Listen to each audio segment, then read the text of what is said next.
Ils sont 23 VTTistes sur la ligne de départ de ce Grand Prix karting Guyane. On reconnaît ici et là des spécialistes de course sur route, mais surtout des passionnés de vélo tout-terrain. 3 km 400 à parcourir 8 fois au menu du peloton, une épreuve originale non sans certaines difficultés. C'est un circuit assez roulant. Par contre, il y a des petits ruisseaux, il y a des montées, il y a des descentes.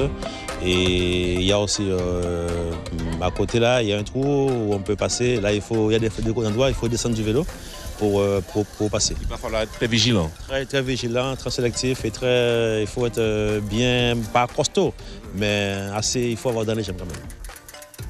Et la sélection se fait dès le premier tour. 3 hommes se portent en tête, Christophe Casala, Damien Laversane et Armando Dominguez. Mais à 2 tours du final, Laversane fausse compagnie à ses 2 camarades d'échappée.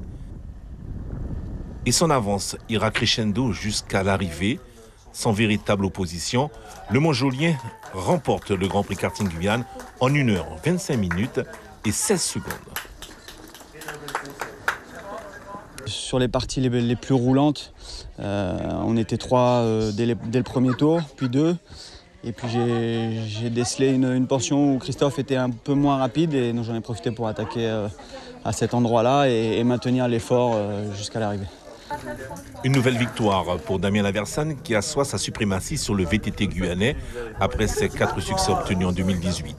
Licencié à l'USL Montjoly, il prépare aussi la prochaine saison de course sur route. On le voit de toute façon en métropole ou même au niveau mondial, les meilleurs coureurs s'entraînent en VTT et en cyclocross avant de recommencer la saison sur route. Donc c'est vraiment très bonne préparation.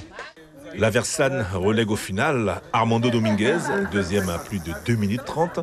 Quant à Christophe Casala, l'un des hommes forts du peloton guyanais, il se classe finalement à la 3e place.